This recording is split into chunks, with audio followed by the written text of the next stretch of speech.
Reading pages 3 through 6 of Ransom of Red Chief. I hope you enjoy. Make sure you have your story to follow along.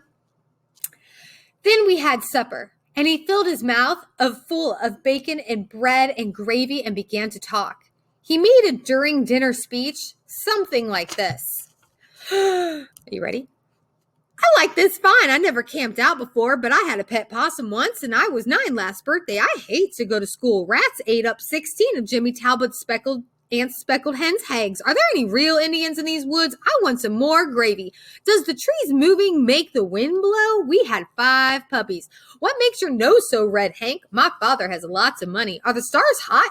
I whipped Ed Walker twice Saturday. I don't like girls. You can't catch toads unless with a string. Do oxen make any noise? Why are oranges around? Have you got beds to sleep on in this cave? Amos Murray has got 6 toes.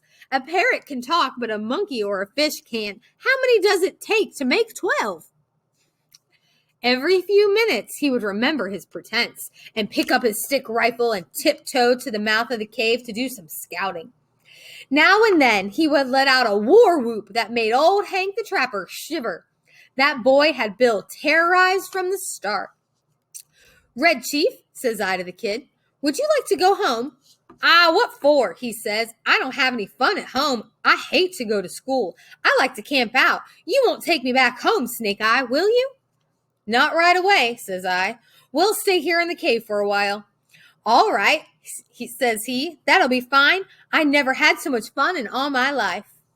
We went to bed about 11 o'clock. We spread down some wide blankets and quilts and put Red Chief between us. We weren't afraid he'd run away.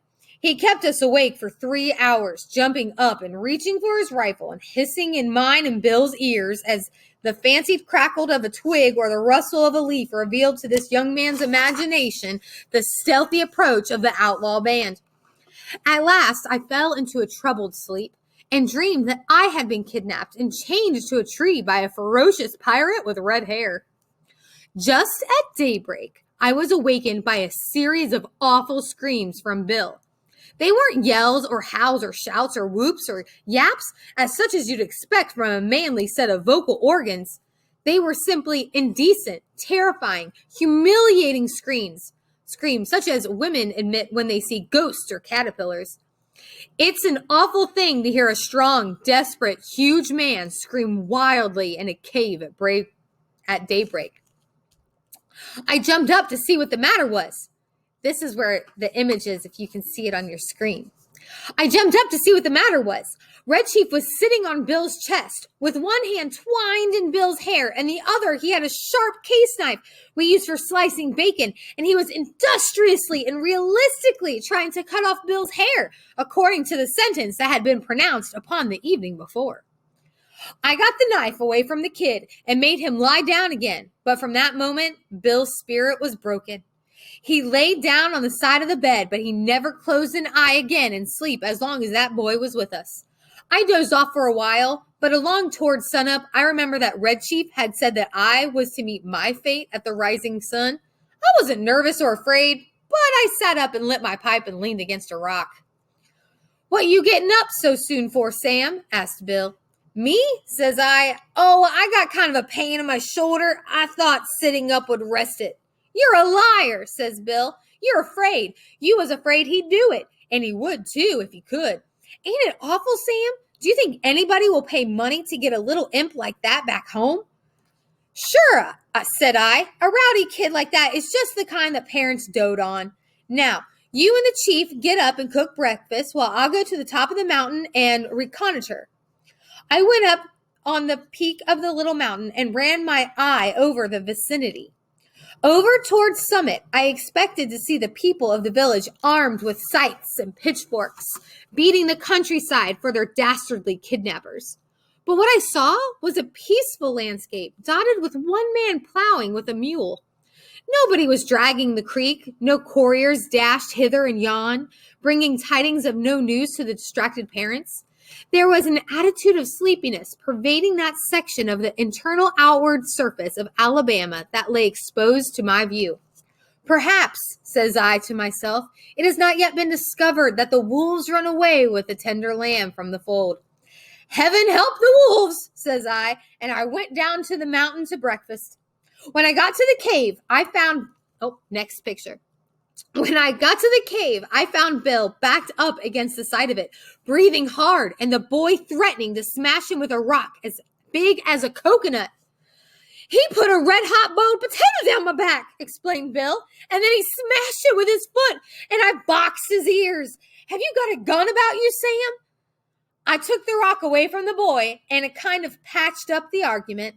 I'll fix you, says the kid to Bill. No man ever yet struck the Red Chief, but what he got paid for it, you better beware. After breakfast, the kid takes a piece of leather with strings wrapped around it out of his pocket and goes outside the cave unwinding it. What's he up to now? Says Bill anxiously. You don't think he'll run away, do you, Sam? No fear of it, says I. He don't seem to be much of a homebody, but we've got to fix up some plan about the ransom. There don't seem to be much excitement around Summit on account of his disappearance, but maybe they haven't realized yet that he's gone. His folks may think he's spending the night with Aunt Jane or one of the neighbors. Anyhow, he'll be missed today. Tonight, we must get a message to his father demanding the $2,000 for his return. Just then, we heard a kind of war whoop, such as David might have emitted when he knocked out the champion Goliath. It was a sling that Red Chief had pulled out of his pocket, and he was whirling it around his head. I dodged and heard a heavy thud and a kind of sigh from Bill, like a horse gives out when you take off his saddle. A rock the size of an egg had caught Bill just behind the left ear. He fell in the fire across the frying pan of hot water for washing the dishes. I dragged him out and poured cold water on his head for half an hour. Bill sat up finally and said, You won't go away and leave me here alone, will you, Sam? I went out and caught the boy and shook him until his freckles rattled. If you don't behave, says I, I'll take you straight home. Now, are you going to be good or not? I was only funning, he says sullenly. I didn't mean to hurt old Hank, but what did he hit me for? I behaved, Snake Eye. If you won't send me home, if you'll let me play the scout today. I don't know the game, says I. That's for you and Mr. Bill to decide. He's your playmate for the day. I'm going away for a while on business.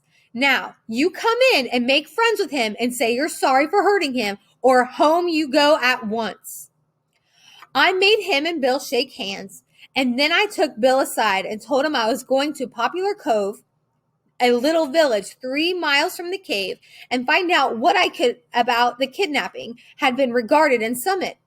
Also, I thought it best to send a preventative letter to Old Man Dorset that day, demanding the ransom and dictating how it should be paid. And please move on to the next link with Mrs. Steinley to start on page 7. Thanks, everyone.